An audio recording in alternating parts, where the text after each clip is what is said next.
imagine over all the years you've been through lots of different things which created uncertainty. I've been, 9/11, my parents were in New York City that day, Yeah. I got the phone call at 3 a.m, my mother telling me she loved me and that she thought they never might come home again. Right. So I've been through that and, we went through SARS and we went through the Qantas shutdown when the pilots went on strike. And, that was another day that was like, oh my God, this is just what's happening. Yeah.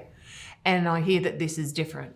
It's completely different because it's happening to me and it was like, oh my God, this is happening to me. But I also realised that there was my whole family, my whole Qantas family it was happening to as well. Yeah. And everybody was going through different emotions at different times. But at the end of the day, we were all feeling this sense of loss and disbelief and then trying to work out, wow, who are we? What are we meant to do? Yeah. What's going to happen now? How long is this going to go on for? So some people are in denial going, no, I'll just ride it out. And other people are like, okay, I'm going to reinvent myself or I'm going to try this. And so I think I went in that direction of, okay, I'll do some things to help other people to get me working out there.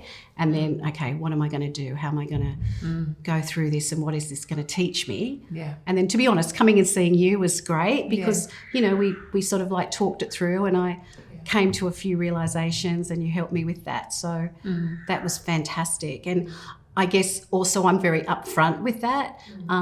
So we have like social media platforms for Qantas staff that's just in-house, but anyone can join. It's Qantas people and Jetstar. So for instance, there was a lot of talk on the site about people when it finally happened and the redundancies were offered and people are going, oh, should I take it? Should I not?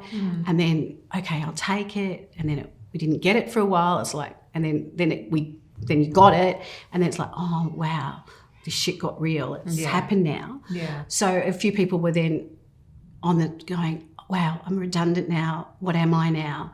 And you could just read between the lines the pain that some of the people were really struggling. And they were writing, I'm struggling. This is really hard. I don't know where I'm at. And so I just put on a post and went, you know what, I'm struggling too. I see a psychologist. I put my hand up for it. It's actually something that's another tool. You go to the doctor if you're sick. Yeah. You see a dentist if you're your mental health is also important. Yeah. And I said, and I quoted what you said to me, and my psychologist said to me, okay, so what would be your dream? And I said, well, if redundancy was offered in 2 years, I'd jump up and down and take it and see how lucky I am. And her thing was, well, it's just to come 2 years early.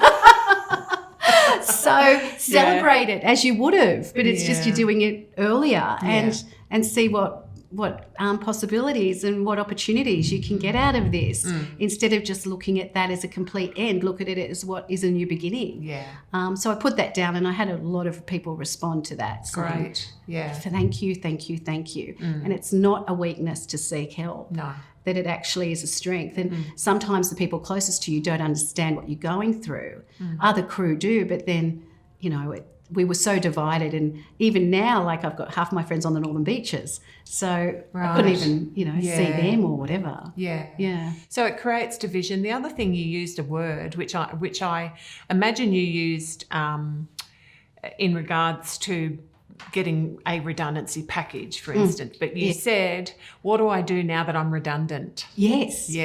And so that's a really powerful word, isn't it? It is, that because people it feels felt like they'd lost their identity. Definitely. And a lot of people, particularly like pilots, for instance, they've had their whole lifetime paying training to be a pilot, and that's what they see themselves as.